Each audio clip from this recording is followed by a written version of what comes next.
Welcome back friends. आज हम एक और वीडियो लेके आए आपके लिए। बहुत सारे नीट एस्पायरेंट्स की डिमांड थी कि सर हमारे लिए कुछ शॉर्टकट्स बताइए बायो में, जिससे हम नीट का इतना ज़्यादा कंटेंट एकदम सिंपल वे में सीख सकते हैं। तो हमने आपके लिए बहुत सारे फार्मूलाज लेके आए हैं। तो इन फार्मूलाज को देखने के लिए आप हमारी चैनल सब्सक्राइब कीजिए और इन वीडियोस को बार बार देखते जाइए, ताकि आपको इतना सारा कंटेंट जो इस नीट के बायो में है वो आपको एकदम सिंपलीफाई हो सकता है। तो आपके लिए हम लाए हैं आज का वीडियो जो कि पीजीआरएस के रिलेटेड है। प्लांट ग्रोथ एंड डेवलपमेंट में हमारे पास 5 हार्मोन्स है, phyto hormones, that is auxins, gibberellins, cytokinins, उसके बाद इथाइलिन एंड एब्सिसिक एसिड। तो उसमें से हम आज पहला हार्मोन ले रहे हैं, दैट इज ऑक्सिन्स। अगर आपने सुना होगा ये जो ऑक्सिन है ये हमारे प्लांट को सबसे ज़्यादा, इसमें अगर हम देखेंगे ऑक्सिन्स का जो फंक्शन है दैट इज एपिकल ग्रोथ, ये एपिकल ग्रोथ करता है।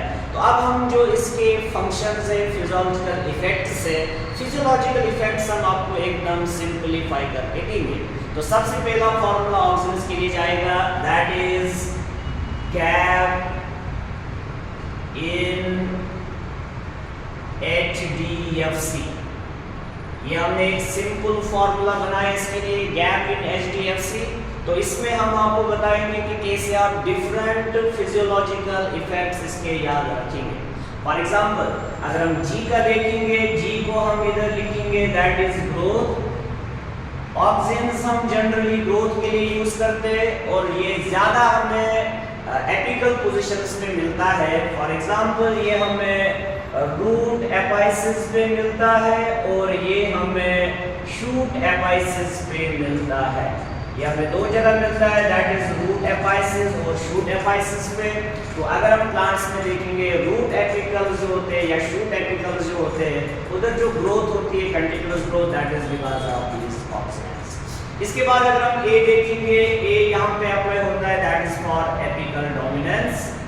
एपिकल डोमिनेंस अगर आपको पता होगा, एपिकल डोमिनेंस मींस जब भी एपिकल बर्ड प्लांट में होता है वो लेटरल बर्ड को यहाँ पे लेटरल बर्ड को वो इनहिबिट करता है, उसकी ग्रोथ होने नहीं देता है। तो that phenomenon is known as apical dominance. तो यहाँ पे A जो है A is for apical dominance.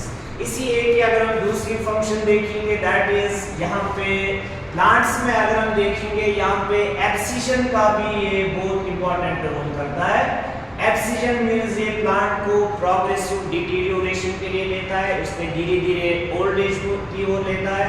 तो यहाँ पे ये करता है abscission of old mature leaves and fruits. तो A for abscission and A for apical dominance. इसके बाद अगर हम P देखेंगे, P यहाँ पे अप्लाई होता है, दैट इज फॉर पार्थिनोकार्पी। अगर हम देखेंगे parthenocarpy is formation of seedless fruits in plants. तो पार्थिनोकार्पी अगर हम देखेंगे यहाँ पे हम अप्लाई करते हैं टोमेटोज के लिए। टोमेटो हम बना सकते हैं विदाउट सीड्स, और जो इधर हार्मोन हम अप्लाई करते हैं पार्थिनोकार्पी के लिए, दैट इज ऑक्सिन। उसके बाद यहाँ पे दूसरा P आता है। इस P में अगर हम देखेंगे ये यहाँ पे यही हार्मोन यूज किया जाता है, दैट इज टू प्रिवेंट। यहाँ पे हम प्रिवेंट करते हैं, that is early leaf and fruit fall. Plants में अगर हमें early leaf and fruit fall से हमें बचना है तो इसके लिए भी हमें ऑक्सिन की ही नीड पड़ती है। Then we have IN in हम यूज करते हैं इनिशिएट रूटिंग के लिए।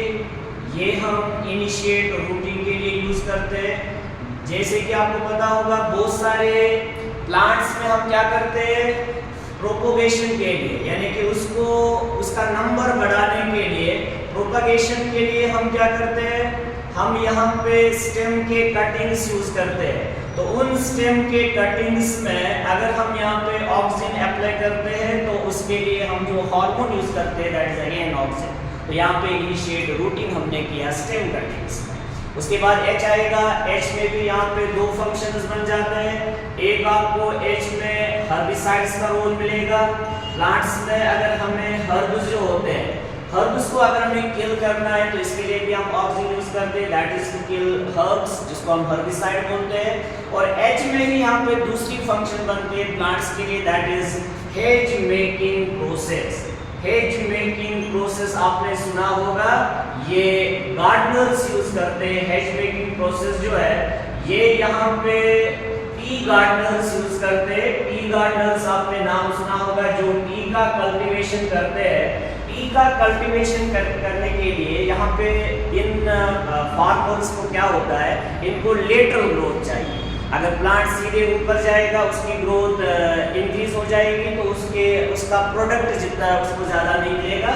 इसीलिए यहाँ पे हेज मेकिंग प्रोसेस, एपिकल बड को रिमूव किया जाता है ताकि लेटरल बड यहाँ पे ग्रो करे, जो कि टी गार्डनर्स के लिए यहाँ पे इनकी प्लांटेशन के लिए यहाँ पे इम्पोर्टेंट है। तो ये जो हेज मेकिंग प्रोसेस है ये भी हम ऑक्सिन्स के ही बेसिस पे यूज करते हैं। उसके बाद डी आता है, डी इज हियर डिफरेंशिएशन। अगर हमें जाइलम की डिफरेंशिएशन करना है, क्योंकि आपने पढ़ा होगा जाइलम के बहुत सारे एलिमेंट्स हैं, अगर उसके हमें इधर डिफरेंशिएशन करना है, उसके डिफरेंशिएशन के लिए भी हमें इधर ऑक्सिन ही लगता है। नेक्स्ट अगर हम देखेंगे एफ, दैट इज फ्लावरिंग। अगर हम पाइनएप्पल में देखेंगे, पाइनएप्पल में फ्लावरिंग हम बढ़ा सकते हैं, उसका फ्लावर का नंबर बढ़ा सकते हैं, that is by introduction of these auxins. तो ये हम पाइनएप्पल्स के लिए यहाँ पे यूज करते हैं, ठीक है। उसके बाद लास्ट में अगर हम देखेंगे we will see is cell differentiation. यहाँ पे हम सेल डिफरेंशिएशन हमने ऑलरेडी पढ़ा, यहाँ पे हम सेल डिवीजन के लिए इसको यूज करते हैं। अभी ऑलरेडी आपको मैंने बताया कि ग्रोथ के लिए सबसे इम्पोर्टेंट हार्मोन है, तो अगर हमें नंबर ऑफ सेल्स बढ़ाना है प्लांट्स में तो उसके लिए भी हम ऑक्सिन्स यूज करते हैं। वेरी सिंपल, हमारे पास पहला फॉर्मूला बन गया, that is gap in HDFC। इस गैप इन HDFC में आपको पूरे फिजियोलॉजिकल इफेक्ट्स आ गए फ्रॉम G to C। आप देखो सब के सब यहाँ पे इसके फिजियोलॉजिकल इफेक्ट्स आ गए। तो गैप इन HDFC आप याद रखोगे, दैट इज फॉर ऑक्सिन।